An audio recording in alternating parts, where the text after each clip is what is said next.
The autumn morning air carried a chill that seemed to penetrate even the thick stone walls of Windsor Castle. Kate Middleton stood by the tall windows of the blue drawing room, her fingers tracing the condensation that had formed on the glass. Outside, the ground stretched endlessly, painted in shades of amber and gold, but her mind was elsewhere entirely. 3 days had passed since the devastating news had reached the royal family. The palace had been buzzing with hushed conversations, emergency meetings, and the constant presence of advisors who moved through the corridors like shadows. Kate had watched it all unfold with a growing sense of unease, knowing that beneath the polished exterior of royal protocol, real people were suffering real pain. Charles had barely slept since receiving the call. Kate could see it in the way his shoulders sagged slightly when he thought no one was looking, in the tremor of his hands as he reached for his morning tea, and in the distant look that had settled in his eyes. The weight of the crown had always been heavy, but this particular burden seemed to be crushing him in ways that decades of royal duty had not prepared him for. Princess Anne had arrived at Windsor the previous evening, her usual composed demeanor intact, but her eyes betraying the storm brewing beneath. Kate had known Anne for years now, had watched her navigate family crises with the precision of a seasoned diplomat and the strength of someone who had learned early that showing weakness was not an option in their world. But this time was different. This time, the cracks were beginning to show. The story that had emerged was one that would change everything they thought they knew about their family history. A journalist, working on what was supposed to be a routine piece about the royal family's charitable work, had stumbled upon documents that had been buried for decades. Letters, photographs, and official records that told a story no one had wanted to remember, let alone acknowledge publicly. Kate remembered the moment Charles had called her and William to his private study. The room had felt smaller than usual, the weight of history pressing down on them from every portrait-lined wall. Charles had sat behind his mahogany desk, the incriminating documents spread before him like pieces of a puzzle that revealed a picture none of them wanted to see. "There's something you both need to know," he had begun, his voice carrying a heaviness that Kate had never heard before. "Something about your grandfather, William. Something about all of us." The revelation had hit William like a physical blow. Kate had watched her husband's face transform from curious concern to shocked disbelief to something approaching devastation. The documents told the story of a decision made decades ago, a choice that had protected the monarchy's reputation at the cost of destroying innocent lives. Lives that included people who should have been family, people who had been erased from history to maintain an image of perfection. William's grandfather, the beloved Prince Philip, had been involved in covering up a scandal that went far deeper than anyone had imagined. It wasn't just about hidden relationships or illegitimate children, though those elements were part of the story. It was about how far the royal family had been willing to go to protect their secrets, and who had been sacrificed in the process. Kate had held William's hand as Charles continued to explain, feeling the tremors that ran through her husband's body as each new detail was revealed. The documents showed that Philip had orchestrated the removal of several individuals from royal protection and support, effectively abandoning them to fend for themselves after they had served their purpose in maintaining royal secrets. Some of these people had died in poverty, forgotten, and alone, while others had lived their entire lives knowing they had been discarded by the very family they had tried to protect. But perhaps the most devastating revelation was the discovery that Anne had known fragments of this story for years. Not the full truth, but enough to understand that there were family secrets that ran deeper than anyone wanted to acknowledge. She had spent decades trying to piece together the puzzle, following leads and asking questions that made others uncomfortable. Her relentless pursuit of the truth had been driven by a sense that something was fundamentally wrong with the official family history they had all been taught to believe. The journalist who had uncovered the documents was threatening to publish the story within the week. The palace's legal team was working frantically to find ways to prevent or delay publication, but everyone knew it was only a matter of time before the truth would come out. The question was no longer whether the story would break, but how the family would handle the fallout when it did. Kate had spent the last 3 days watching the people she loved struggle with this knowledge in different ways. Charles had retreated into himself, carrying the weight of his father's actions like a personal shame. He kept muttering about the damage this would do to the monarchy, about the people who would be hurt, about the legacy he would leave for his own children and grandchildren. William was angry in a way that Kate rarely saw. His fury was cold and controlled, but it burned beneath the surface like a fire that threatened to consume everything in its path. He felt betrayed not just by his grandfather, but by the entire system that had allowed such things to happen and then covered them up for decades. He had spent his entire life believing in the values of duty, service, and honor that the royal family was supposed to represent, and now he was discovering that those values had been compromised long before he was even born. Anne's reaction had been the most complex of all. There was vindication in finally having her suspicions confirmed, but it was mixed with a deep sadness that came from realizing just how extensive the deception had been. She had known there were secrets, but the scope of what had been hidden was far greater than even she had imagined. The previous evening, Kate had found and standing alone in the castle's chapel, staring at the memorial plaques that honored various members of the royal family throughout history. The older woman's usual rigid posture had been replaced by something that looked almost fragile, as if the weight of the truth was finally too much for even her legendary strength to bear. "I should have pushed harder," Anne had said without turning around. "I should have demanded answers years ago." Kate had approached carefully, understanding that Anne was not someone who easily accepted comfort or sympathy. "You couldn't have known how deep this went," she had offered gently. "Could not." Anne's voice had carried a bitterness that cut through the sacred silence of the chapel. "I knew something was wrong. I could feel it in every family gathering, every official story that didn't quite add up, every time someone changed the subject when I asked too many questions. I told myself it was better not to know, that some secrets were meant to stay buried." The conversation had ended there, but Kate had seen the tears that and had been fighting to hold back. It was perhaps the first time Kate had ever seen the Princess Royal show such vulnerability, and it had shaken her more than she cared to admit.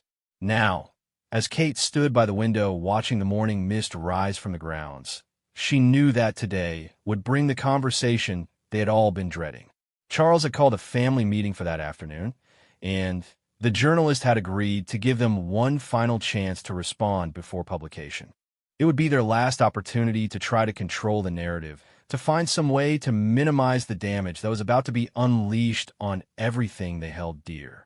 The door behind Kate opened quietly, and she turned to see Charles entering the room. He looked older than his years, the lines around his eyes deeper than they had been just a week ago. He joined her by the window, and for a moment they stood together in silence, watching the world outside that seemed so peaceful compared to the chaos brewing within the castle walls. "Have you thought about what we're going to say?" Kate asked softly. Charles shook his head slowly. "How do you explain something like this? How do you tell the world that everything they believed about your family, about the institution you represent, has been built on lies and cover-ups?" "Maybe," Kate said carefully, "the question isn't how to explain it, but how to make it right." Charles looked at her with surprise. "Make it right? Kate, some of the people who were hurt by this are already dead. We can't bring them back. We can't undo decades of injustice." "No," Kate agreed, "but we can acknowledge what happened. We can honor their memory. We can make sure that their stories are finally told, even if it costs us everything." The suggestion hung in the air between them, radical in its simplicity. The traditional royal response would be to minimize, deflect, and protect the institution at all costs. But Kate was suggesting something different entirely, a complete break with the way the royal family had always handled scandal and controversy. "And would agree with you," Charles said after a long pause. "She's been saying for years that we need to be more honest, more transparent. But the cost? What's the cost of continuing to lie?" Kate countered. "What's the cost of letting more innocent people pay for crimes they didn't commit? William is already questioning everything he believes about our family, about his role. about whether any of this is worth preserving if it's built on such rotten foundations. Charles's shoulders sagged further. And what about George? What about Charlotte and Louis? What kind of legacy are we leaving them? It was the question that kept Kate awake at night. Her children would inherit not just titles and privilege, but the weight of all these family secrets. They would have to live with the knowledge that their great-great-grandfather had made choices that destroyed lives, and that their family had spent decades covering it up rather than making amends. Maybe, Kate said, choosing her words carefully, we leave them a legacy of truth instead of a legacy of lies. Maybe we show them that it's possible to acknowledge mistakes and try to do better, even when it's painful and costly. The conversation was interrupted by the arrival of a palace aide, who informed them that Princess and had requested to see them both immediately. They found her in the red drawing room, standing before a collection of photographs that showed 4 generations of the royal family at various state occasions and private gatherings. She turned when they entered, and Kate was struck again by how much older and looked than she had just a week ago. I've been thinking, and said without preamble, about what Father would have wanted us to do. It was a loaded statement. Philip had been dead for several years now, but his influence on the family's approach to crisis management was still felt in every decision they made. He had been the one who had taught them that the institution always came first, that personal feelings and individual suffering were acceptable sacrifices if they served the greater good of the monarchy. He would have wanted us to protect the crown, Charles said quietly. Would he? And challenged. Or would he have wanted us to protect his reputation? There's a difference. Kate watched the siblings carefully, understanding that they were wrestling not just with the immediate crisis, but with decades of family dynamics and expectations that had shaped their entire understanding of duty and responsibility. I think, and continued, that we need to consider the possibility that everything we were taught about duty and service was wrong. Not the ideals themselves, but the way they were implemented, the way they were used to justify terrible choices. The room fell silent as the 3 of them contemplated the implications of what and was suggesting. If she was right, then everything they had built their lives around was fundamentally flawed. Every sacrifice they had made, every personal happiness they had given up in service to the crown, had been based on a corrupted understanding of what their role should be. Kate found herself thinking about the ordinary families who had been destroyed to protect royal secrets. Parents who had lost children, children who had been separated from their families, people who had been branded as liars and troublemakers when they tried to tell the truth about what had happened to them. These weren't abstract casualties of institutional politics. They were real people with real lives who had suffered real consequences for the royal family's determination to protect its image. The journalist wants an answer by tomorrow morning, Charles said finally. If we don't give him a statement, he publishes everything as it is. If we do respond, we have some small measure of control over how the story is framed. Then, we tell the truth, and said firmly. All of it. We acknowledge what happened, we take responsibility for our family's actions, and we commit to doing better. Charles looked shocked. And you're talking about potentially destroying the monarchy. The Republican movement would use this as ammunition for decades. The damage to our relationships with other royal families, with the Commonwealth nations, with our own government, it could be irreparable. And if we continue to cover it up, and shot back, if we let more innocent people be destroyed to protect our secrets, what kind of monarchy are we preserving then? What kind of legacy is that? Kate felt the weight of the moment settling around them. She understood that they were standing at a crossroads that would define not just their own futures, but the future of the institution they represented. The choice they made in the next 24 hours would echo through generations, shaping the kind of monarchy their children and grandchildren would inherit. The afternoon meeting with the journalist loomed ahead of them, and Kate knew that whatever they decided would require a courage that none of them had ever been tested to show before. The safe path, the traditional path, was clear: minimize the damage, protect the institution, and hope that the story would eventually fade from public memory. But Kate was beginning to understand that the safe path was also the coward's path. And as she looked at Charles and she could see that they were beginning to understand it too. The question was whether they would have the strength to choose the harder road, even knowing that it might cost them everything they had spent their lives trying to preserve. The morning mist outside the window was beginning to lift, revealing the full beauty of the castle grounds in the autumn sunlight. It seemed like a metaphor for what they were facing, the fog of deception and cover-ups finally clearing to reveal the truth underneath, however beautiful or ugly it might be. Kate took a deep breath and prepared herself for the most important conversation of her royal life. The afternoon sun cast long shadows across the private dining room at Windsor Castle as the family gathered for what everyone knew would be one of the most crucial meetings in recent royal history. Kate arrived early, finding herself alone in the room that had hosted countless family discussions over the years. The mahogany table, polished to a mirror shine, reflected the portraits of previous monarchs who gazed down from the walls with expressions that seemed to judge the living as harshly as history would judge them. William entered next, his jaw set in the determined line that Kate had learned to recognize as his way of preparing for battle. He hadn't spoken much since learning about his grandfather's involvement in the cover-up, but Kate could see the internal struggle playing out behind his eyes. Everything he had believed about his family's honor and integrity had been shaken to its core, and he was still trying to reconcile the man he had loved and admired with the actions that had been revealed in those damning documents. "Have you made a decision?" Kate asked quietly as William took his seat beside her. "I keep thinking about what grandfather taught me about duty," William replied, his voice heavy with conflict. He used to say that being royal meant making sacrifices that ordinary people couldn't understand, that sometimes you had to make difficult choices for the greater good. Kate reached for his hand. "And what do you think he meant by the greater good?" William was quiet for a long moment, staring at the table's polished surface as if it might hold answers. "I used to think it meant protecting the monarchy so we could serve the people. But now, I wonder if he just meant protecting ourselves." The door opened again, and Princess Anne entered with Charles close behind. Both looked as though they had aged years in the past few days. Anne's usually impeccable appearance showed signs of strain, her hair slightly less perfectly arranged, her clothes wrinkled as if she had slept in them.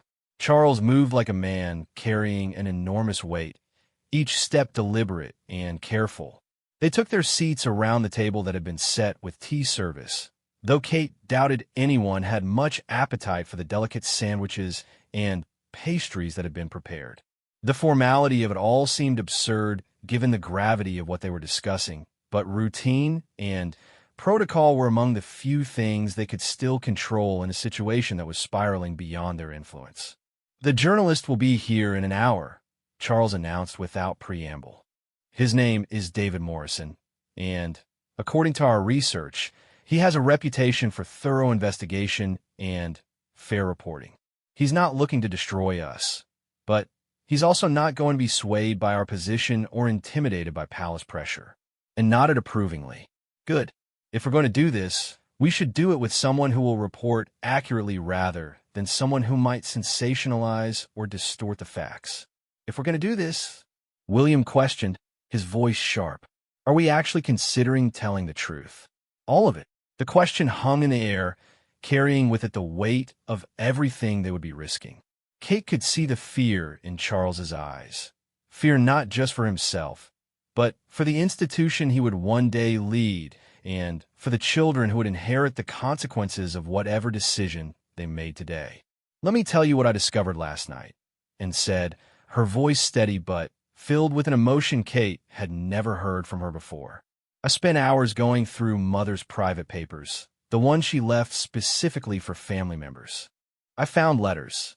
She reached in her handbag and withdrew a small stack of envelopes, yellowed with age and tied with a faded ribbon. Kate could see that Anne's hands were trembling slightly as she placed them on the table. "These are from some of the people who were affected by Father's actions. People who wrote to Mother over the years, begging for help, for acknowledgement for some kind of justice. She kept every single letter, but as far as I can tell, she never responded to any of them. Charles leaned forward, his face pale. What do they say? And untied the ribbon with careful fingers and opened the first letter. Her voice was steady as she read, but Kate could see the tears gathering in her eyes. This one is from a woman named Margaret Thompson. She writes, Your Majesty, I am writing to you as a mother to a mother. My son was only 16 when he was recruited to help cover up what happened at Balmoral in 1963. They promised him money for his family and a chance to serve the crown. Instead, they made him complicit in something terrible, and when he tried to speak out about it later, they destroyed his reputation and his ability to find work anywhere.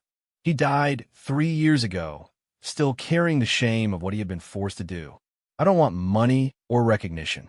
I just want someone in your family to acknowledge that he was a good boy who was used by people who should have protected him. The silence that followed was deafening.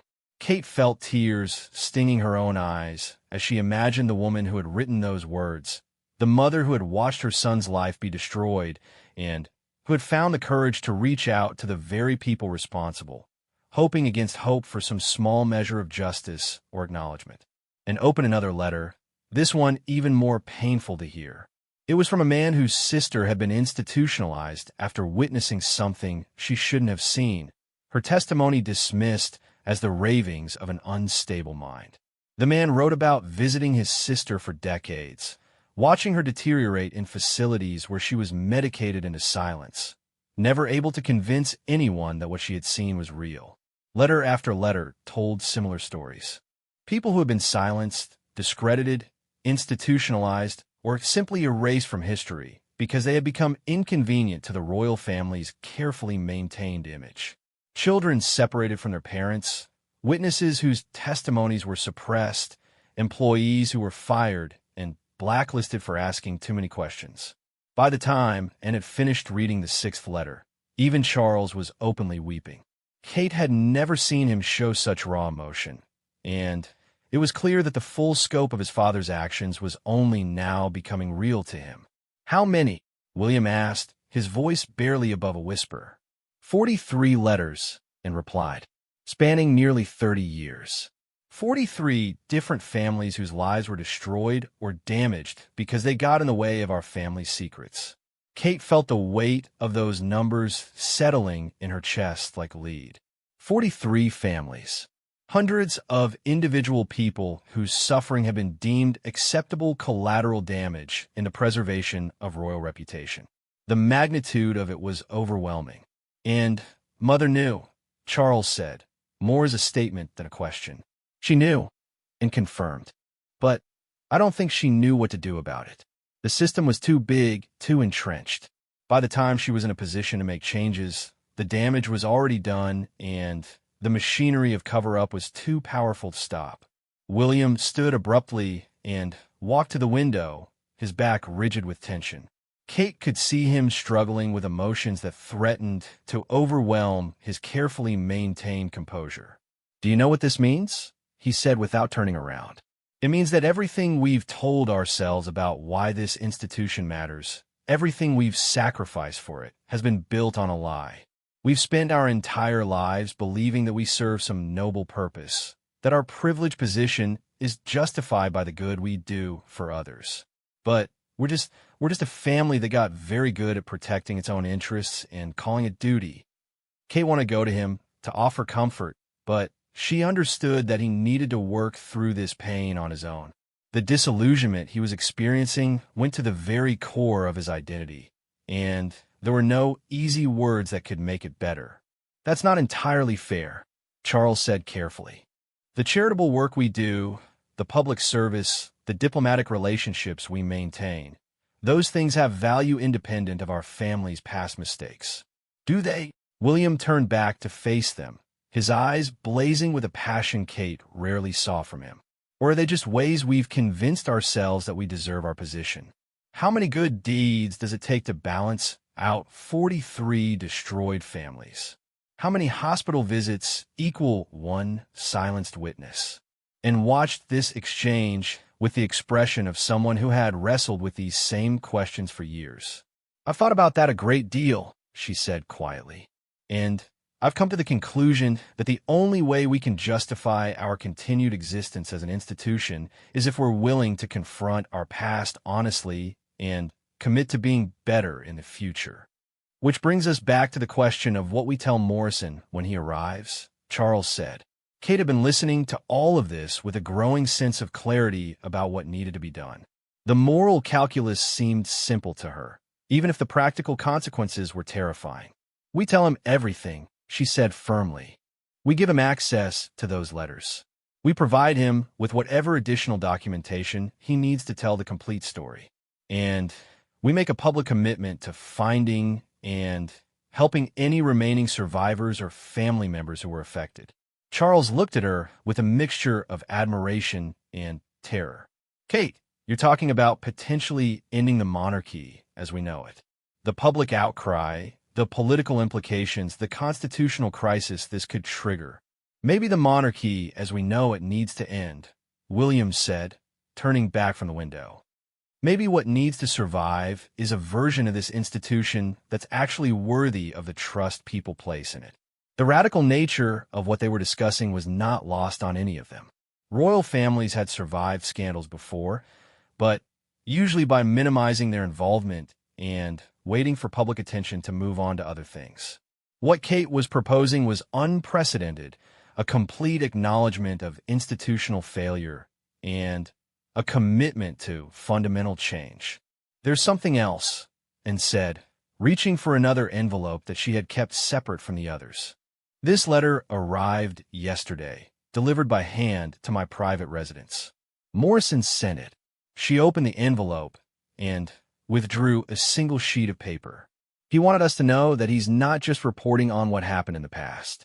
He's discovered that some of the same patterns of cover-up and silence are still happening today. There are people who have tried to come forward in recent years with information about ongoing problems within the palace system, and they've been silenced using the same tactics that were used decades ago." Kate felt her blood run cold. What kind of problems? Financial irregularities, abuse of power, harassment of staff members. People who have tried to report these issues have found themselves transferred to insignificant positions, or their contracts have been terminated for vague reasons, or they've been required to sign additional non-disclosure agreements that effectively prevent them from speaking out about anything they've witnessed. The realization hit Kate like a physical blow. They weren't just dealing with historical injustices. They were part of an ongoing system that was still causing harm to innocent people. Every day they delayed in addressing these problems, more people were potentially being hurt. "How many current cases?" William asked, his voice tight with controlled anger. "Morrison wouldn't give me specific numbers, but he implied that it's not isolated incidents. He suggested that there's a pattern of institutional behavior that continues to prioritize protecting the royal family's reputation over protecting the people who work for us or interact with us." The room fell silent as they absorbed this information.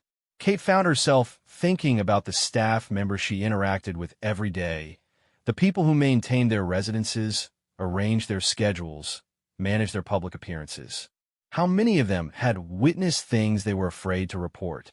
How many had been silenced or intimidated when they tried to speak up about problems? "We can't let this continue," she said finally. "Whatever the cost to us personally, we can't be part of a system that keeps hurting innocent people." Charles nodded slowly, and Kate could see that he was finally beginning to accept the inevitability of what they had to do. Morrison will want specifics. He'll want to know not just that we acknowledge the problems, but what we're willing to do to fix them. Then we give him specifics and said, "We commit to an independent investigation of all current palace operations. We establish a system for reporting problems that protects whistleblowers instead of silencing them. We provide compensation and support to the families affected by past injustices. And we do all of this publicly with full transparency." Kate could see William's shoulders straightening as he began to process the implications of what they were discussing. The anger and disillusionment were still there, but they were being joined by something that looked like determination. "If we do this," he said slowly, We have to be prepared for the possibility that it ends with us stepping down entirely. The public might decide that our family has forfeited the right to represent them. Then, that's a decision for them to make, Kate replied. But at least they'll be making it based on the truth instead of a lie. The weight of what they were contemplating settled over the room like a heavy blanket. They were potentially about to sacrifice everything their family had built over centuries, everything they had been taught to value and protect in the name of acknowledging painful truths and trying to make amends for past wrongs. But Kate was beginning to understand that the alternative, continuing to live with the knowledge of what their family had done while perpetuating a system that could still cause harm, was not really an alternative at all. It was just a different kind of destruction, one that ate away at the soul gradually instead of all at once. A soft knock at the door interrupted their deliberations. A palace aide entered and announced that Mr. Morrison had arrived and was waiting in the blue drawing room. Charles stood slowly, straightening his jacket and running a hand through his hair in an unconscious gesture that Kate had seen him make countless times before public appearances. But this wasn't a routine royal engagement. This was a moment that would define the rest of their lives and the future of everything they represented. "Are we ready?" he asked, looking around the table at each of them. Kate met his eyes and nodded, as ready as we'll ever be for something like this. As they prepared to leave the dining room and face the journalist who would soon broadcast their family's deepest secrets to the world, Kate felt a strange sense of peace settling over her. For the first time in days, she felt like they were about to do something genuinely right, regardless of the personal cost. The walk to the blue drawing room felt like the longest journey of Kate's life, each step carrying them further away from a safe, protected world they had always known and closer to an uncertain future where their survival would depend not on their ability to keep secrets, but on their willingness to face the truth. David Morrison stood when they entered the blue drawing room, a man in his 50s with graying hair and intelligent eyes that seemed to take in every detail of the ornate surroundings. Kate had expected someone more intimidating, perhaps more obviously aggressive, but Morrison appeared calm and professional, carrying himself with the quiet confidence of someone who knew the value of the information he possessed. Charles took the lead in introductions, his royal training taking over even in these unprecedented circumstances. The formal courtesies seemed absurd given what they were about to discuss, but Kate understood that ritual and protocol were among the few familiar elements in a situation that had spun far beyond anything they had been prepared to handle. "Mr. Morrison, thank you for agreeing to meet with us before publication," Charles began as they arranged themselves around the sitting area. "We understand that you have uncovered some sensitive information about our family's history." Morrison nodded, setting his digital recorder on the coffee table between them with deliberate ceremony. "With your permission, I'd like to record our conversation. I want to ensure that anything we discuss today is accurately represented in my reporting." The family exchanged glances, each understanding that once Morrison pressed that record button, there would be no taking back whatever they chose to reveal. Kate felt her heart racing, but her resolve remained steady. They had come too far to turn back now. "Of course," Charles agreed, his voice steadier than Kate had expected. Morrison activated the recorder and consulted his notes. "I should begin by saying that my investigation started quite by accident. I was researching the royal family's charitable work for what was intended to be a positive piece about the monarchy's public service. But I kept encountering gaps in the historical record, inconsistencies in official accounts, and references to events that seemed to have been deliberately obscured." He paused, studying their faces carefully before continuing. "The more I investigated, the more I realized that these weren't just minor historical discrepancies.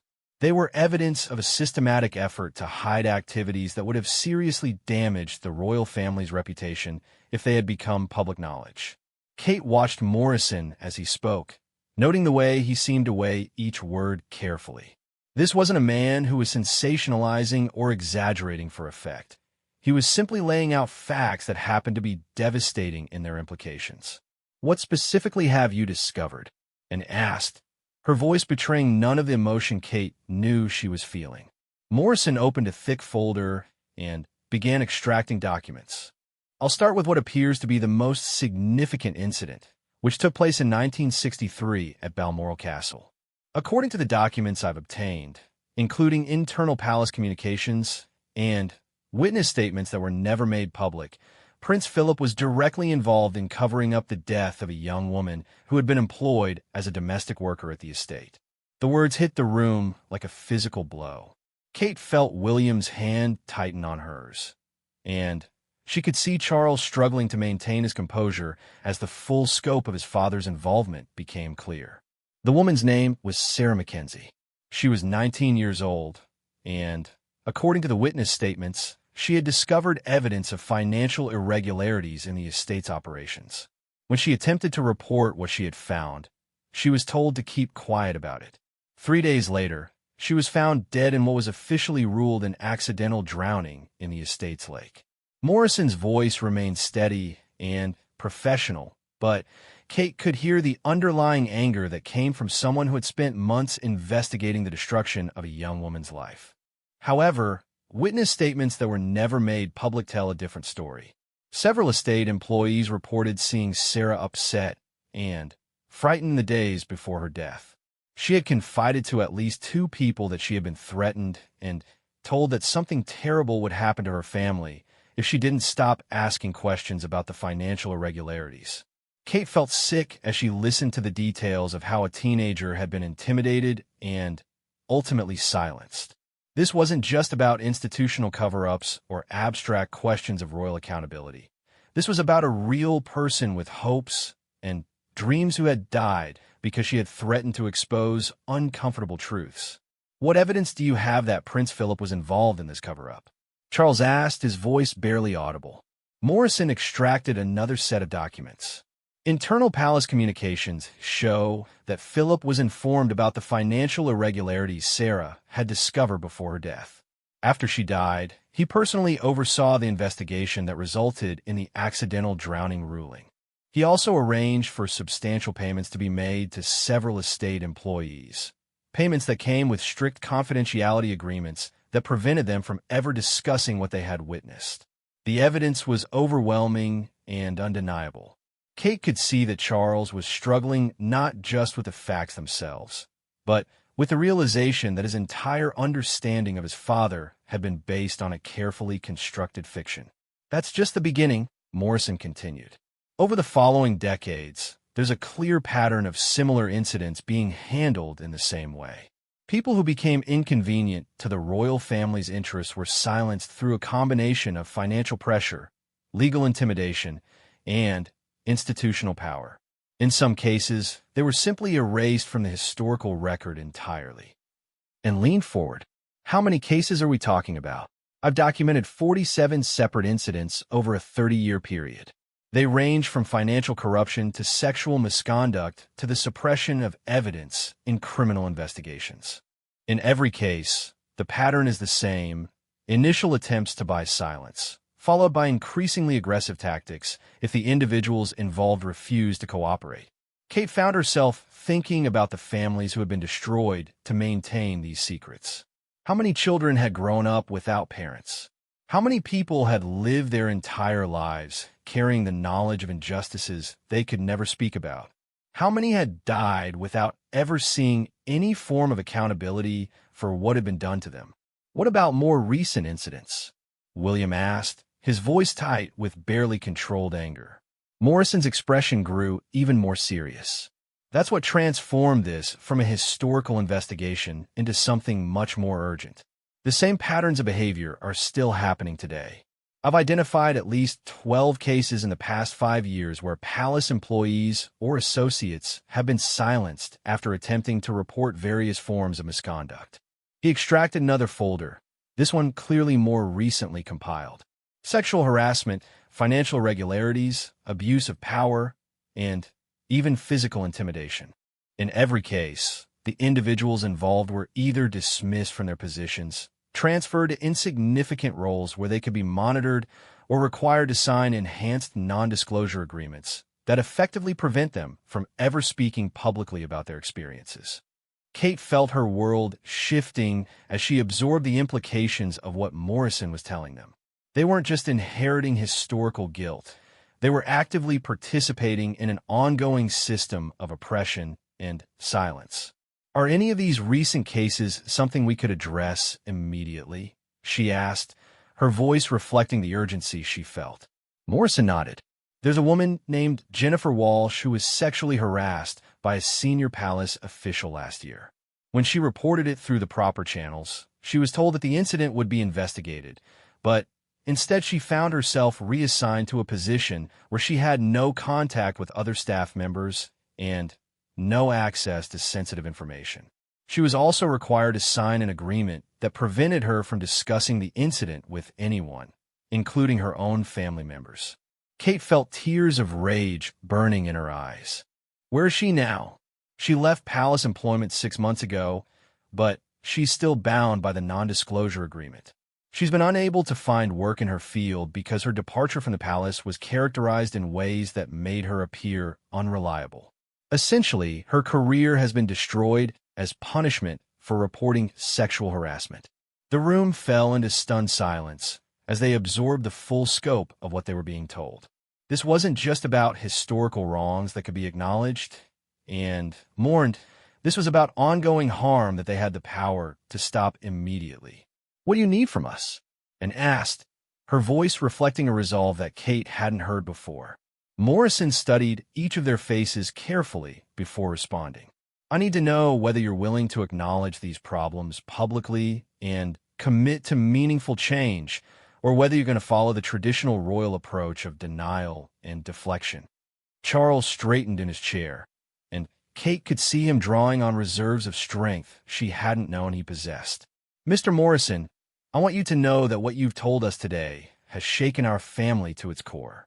We were aware that there might be some historical irregularities, but the scope of what you've uncovered is far beyond anything we had imagined." He paused, gathering himself before continuing. "I cannot and will not defend the actions you've described.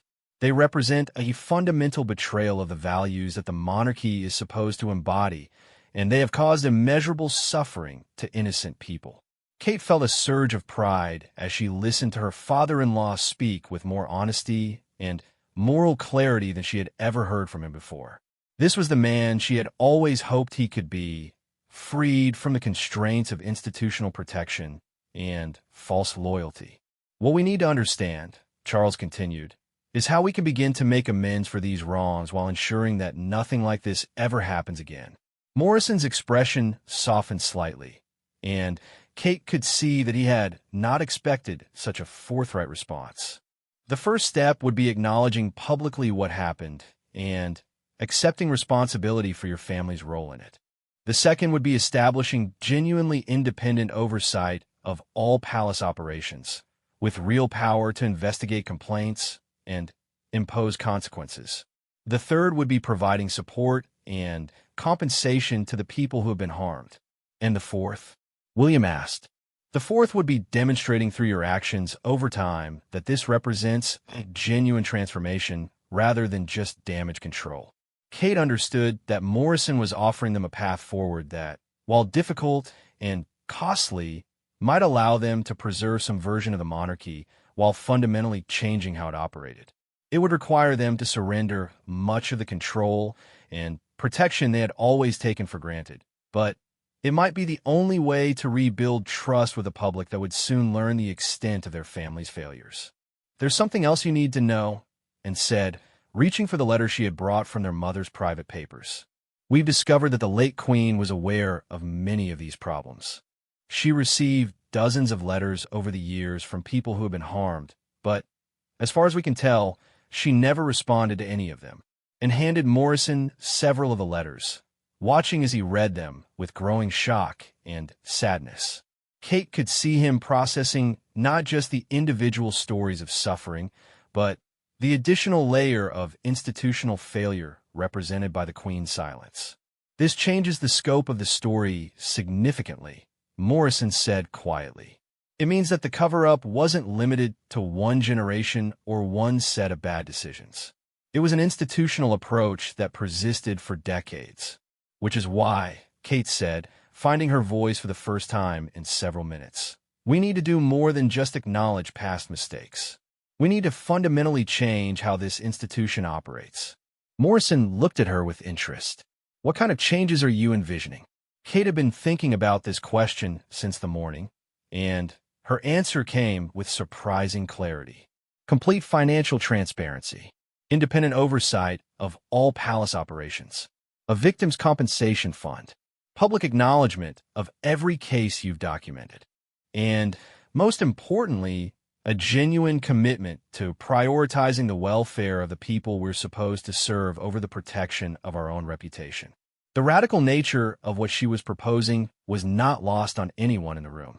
Kate was essentially suggesting that they voluntarily surrender most of the traditional protections and privileges that had allowed the royal family to operate with impunity for centuries.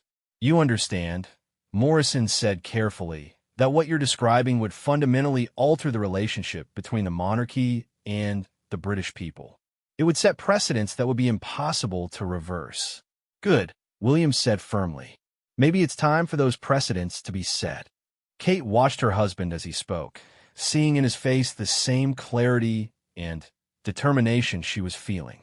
They had been raised to believe that their primary duty was to preserve and protect the institution of a monarchy, but they were beginning to understand that their real duty was to the people that institution was supposed to serve. How much time do we have before you publish? Charles asked. I was prepared to publish tomorrow morning, Morrison replied. But if you're genuinely committed to the kind of comprehensive response you've outlined, I would be willing to delay publication for a week to give you time to prepare a formal statement and begin implementing some of the changes we've discussed. Kate felt a mixture of relief and terror at the prospect of having additional time to prepare. A week wasn't long to fundamentally restructure an institution that had operated the same way for centuries, but it might be enough time to demonstrate their genuine commitment to change. We'll need that week, and said definitively, not to prepare excuses or deflections, but to begin the process of making things right. Morrison nodded and began packing his documents. I'll be in touch in 3 days to check on your progress. I want to see concrete steps being taken, not just promises of future action. As Morrison prepared to leave, Kate found herself thinking about Jennifer Walsh and all the other people who were still suffering because of systems that her family had created and perpetuated. A week suddenly seemed like an eternity when measured against ongoing human suffering. Mr. Morrison, she said as he reached the door, could you provide us with contact information for Jennifer Walsh and any other recent victims who might be willing to speak with us? I'd like to reach out to them personally to begin the process of making amends. Morrison paused, clearly surprised by the request. I can reach out to them and ask if they would be willing to speak with you. But you should understand that many of them have been so thoroughly traumatized by their experiences that they may not trust any overtures from the royal family. I understand, Kate replied, but I'd like to try. They deserve to hear directly from us that we're committed to doing better. After Morrison left, the four of them sat in silence for several minutes, each processing the magnitude of what they had just committed themselves to doing. Kate felt simultaneously exhausted and energized, terrified, and hopeful. They had 7 days to begin undoing centuries of institutional failure and to prove that they were capable of genuine transformation. The real work was just beginning. The week that followed Morrison's visit passed in a blur of emergency meetings, legal consultations, and painful conversations that would reshape the royal family forever. Kate had barely slept, spending her nights drafting statements, and her days coordinating with lawyers, palace staff, and the independent investigators they had hastily assembled to begin reviewing decades of institutional practices. It was on the 6th day, as Kate sat in her private study at Kensington Palace reviewing the preliminary findings from the investigation, that the moment she would remember for the rest of her life finally arrived. Charles had called to say he was coming over to discuss the final draft of their public statement, and Princess had asked to join them for what they all knew would be their last conversation before everything changed forever. Kate had spent the morning on the phone with Jennifer Walsh, the woman who had been sexually harassed and then silenced by palace officials. The conversation had been one of the most difficult of Kate's life, listening to Jennifer describe not just the original assault, but the systematic way her life had been destroyed when she tried to report it. Jennifer had been gracious, but wary, clearly struggling to trust that this outreach was genuine rather than another attempt to manipulate or silence her. "I want to believe you," Jennifer had said, her voice carrying years of accumulated pain. "But you have to understand that I've lost everything because I try to tell the truth about what happened to me. My career, my reputation, my ability to support my family, all gone because I wouldn't stay quiet about being sexually assaulted by someone who worked for your family."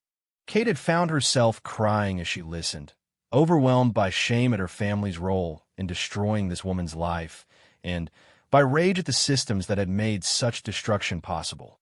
She had promised Jennifer that things would be different, that her story would be acknowledged, and that she would receive the support she deserved. But she could hear the skepticism in Jennifer's voice even as she accepted Kate's assurances. The independent investigators had been working around the clock to review the current cases Morrison had identified, and their preliminary report made for devastating reading. The patterns of harassment, intimidation, and cover-up were even more systematic than Morrison had initially uncovered. They had documented a culture within palace operations that treated employees as expendable resources whose primary function was to protect royal interests, regardless of the personal cost. Charles arrived at Kensington Palace that afternoon looking like a man who had aged a decade in the past week. The weight of confronting his father's legacy and accepting responsibility for institutional failures that had persisted for decades had clearly taken a profound toll on him. But there was also something different in his bearing, a clarity and resolve that Kate had never seen before, and joined them in Kate's study, carrying a box of documents that she had spent the week assembling. "These are all the records I could find in Mother's private papers," she announced as she set the box on Kate's desk. "Letters from victims, internal palace communications about various cover-ups, financial records showing payments to silence people, everything that documents the scope of what we've been hiding." Kate opened the box and found herself looking at decades of carefully preserved evidence of institutional failure. The late Queen had apparently kept meticulous records of the family's darkest secrets, perhaps hoping that someday there would be an opportunity to address them, or perhaps simply unable to destroy the evidence of so much human suffering. "There's something else," and continued, her voice heavy with emotion. "I found this tucked inside one of Mother's private journals." She handed Kate a handwritten letter that was clearly in the Queen's own handwriting. Kate read it with growing amazement, realizing that it was a draft of a public apology that had apparently never been sent. She was planning to acknowledge everything. Kate said softly, "Listen to this. I write to accept full responsibility for my family's role in perpetuating systems that have caused immeasurable suffering to innocent people. We have prioritized the protection of our reputation over the welfare of those we are supposed to serve, and in doing so, we have betrayed the very values we claim to represent." Charles leaned over to read the letter, his eyes widening as he took in his mother's words. She wrote this 20 years ago. She was planning to make a public confession decades ago. "So why didn't she?" William asked, joining them after putting the children to bed. Anne's expression was grim. "Because the palace advisors convinced her it would destroy the monarchy. They argued that the institution was more important than individual accountability, that preserving the crown was worth the cost of continued injustice." Kate felt a surge of anger at the advisors who had convinced a woman struggling with her conscience to continue perpetuating harmful systems rather than do what was right. How different might history have been if the Queen had been supported in her instinct to tell the truth rather than encouraged to prioritize institutional protection? "We're not making that mistake," she said firmly.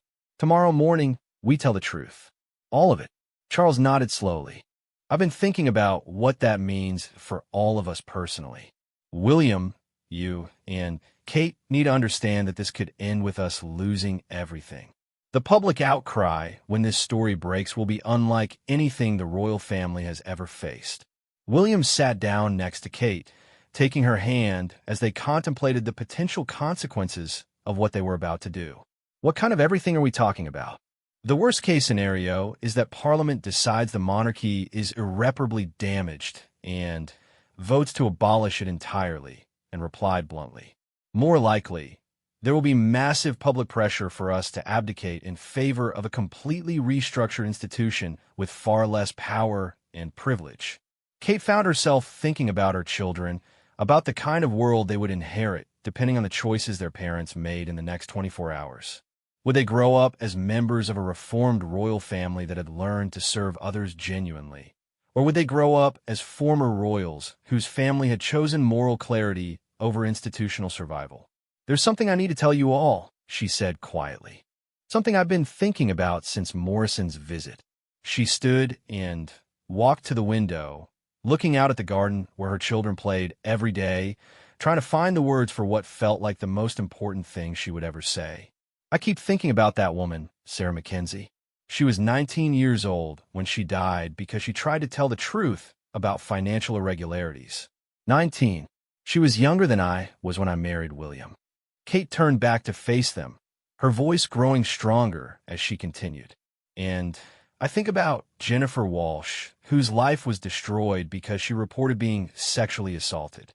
And all the other people whose stories we've heard this week, people who suffered real consequences for trying to do what was right."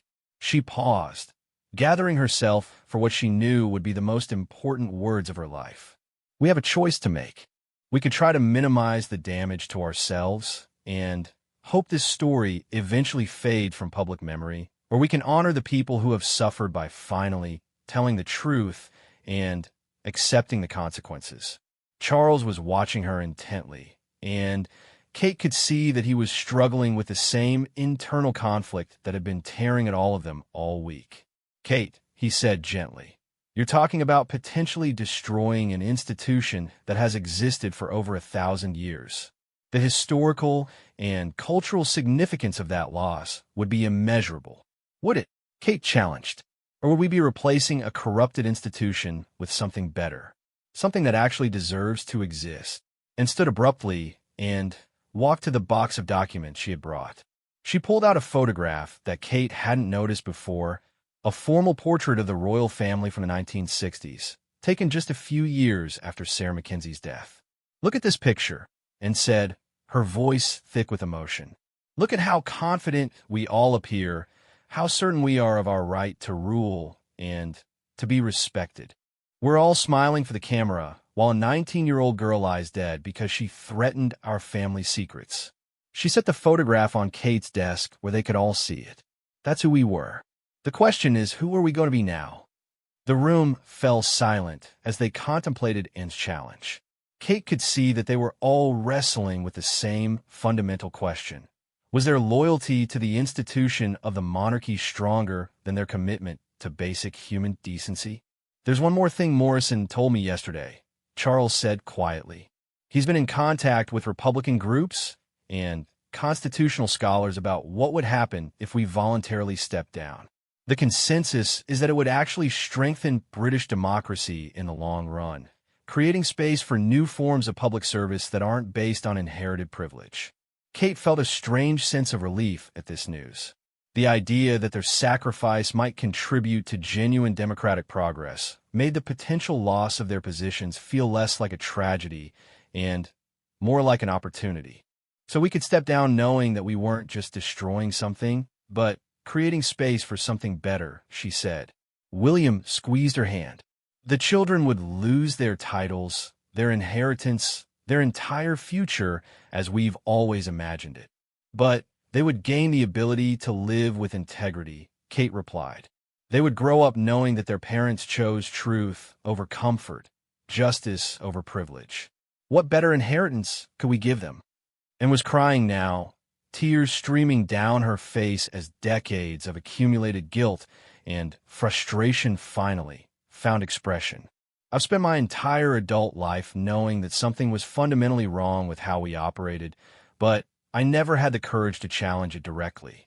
I told myself that I could do more good by working within the system than by exposing its failures. She looked at each of them with an intensity Kate had never seen from her before. But working within a corrupt system just makes you complicit in the corruption. I should have spoken out years ago, regardless of the consequences. Charles walked over to and put his arms around her, something Kate had never seen him do before. The emotional walls that had defined their family relationships for decades seemed to be crumbling under the weight of the truths they were finally confronting. "We all should have," he said softly. "But we can't change the past. We can only decide what we do now." Kate felt the moment crystallizing around them, understanding that they were standing at a crossroads that would define not just their own futures, but the future of British democracy itself. The safe path, minimizing their involvement, deflecting blame, and trying to preserve their positions, was still available to them. Morrison had made it clear that cooperation would be rewarded with more sympathetic coverage than outright denial. But Kate was beginning to understand that the safe path was also the coward's path. And, more importantly, it was the path that would ensure that other people continued to suffer while their family continued to benefit from systems of oppression and silence. "I know what I want to say to Morrison tomorrow," she announced, her voice carrying a certainty that surprised even her. She walked to her desk and pulled out a piece of paper, writing quickly as the others watched. When she finished, she handed the paper to Charles. "Read out loud," she said. Charles took the paper with trembling hands and began to read. "We, the members of the British royal family, accept full responsibility for decades of institutional failure that has caused immeasurable suffering to innocent people. We have prioritized the protection of our reputation over basic human decency, and, in doing so, we have betrayed the trust of the people we are supposed to serve. Effective immediately, we are stepping down from all official royal duties and surrendering our titles and privileges. We commit to spending the rest of our lives working to make amends for the harm we have caused and to ensure that the systems that enabled this harm are never allowed to exist again." The silence that followed was profound. Kate could see that each of them was processing the implications of what she had written, the complete abandonment of everything they had been taught to value and protect in favor of a commitment to justice and accountability. "That's it, then," William said finally. "That's what we tell Morrison tomorrow," and nodded through her tears. "It's what Mother should have said 20 years ago. It's what Father should have said 50 years ago. But better late than never." Charles carefully folded the paper and put it in his jacket pocket. "Are we absolutely certain about this? Once we say these words publicly, there will be no taking them back." Kate looked at each of them, her husband, her father-in-law, and the woman who had become like a mother to her over the years. She saw fear in their faces, but also something that looked like relief, as if they were finally free to be the people they had always wanted to be instead of the people they had been required to be. "I'm certain," she said firmly. "For the first time since I married into this family, I'm absolutely certain that we're doing the right thing." As they prepared to leave Kate's study and return to their homes for what would be their last night as members of the royal family, and paused at the door. "There's something I need you all to know," she said, her voice barely above a whisper. "I'm proud of us. For the first time in my life, I'm genuinely proud of what our family is choosing to do." Kate felt tears streaming down her face as she realized that, and was right. Despite the fear and uncertainty, despite the magnitude of what they were losing, she felt prouder of her family in that moment than she ever had before. Tomorrow, Morrison would publish his story, and the world would learn the truth about decades of royal corruption and cover-ups. But he would also publish their response, a complete acknowledgement of wrongdoing and a commitment to justice that would transform their personal tragedy into a potential model for how institutions could choose accountability over self-preservation. As Kate tucked her children into bed that night, she found herself thinking not about what they were losing, but about what they were gaining: the ability to live with integrity, to serve others genuinely, and to face themselves in the mirror each morning knowing that they had chosen truth over comfort. The next morning would bring chaos, criticism, and consequences that none of them could fully predict. But it would also bring freedom from the weight of secrets and lies that had burdened their family for generations. Kate fell asleep that night with a sense of peace she had never experienced before, knowing that when her children grew up and asked her about the most important decision she had ever made, she would be able to tell them that when the moment came to choose between doing what was easy and doing what was right, their family had chosen correctly.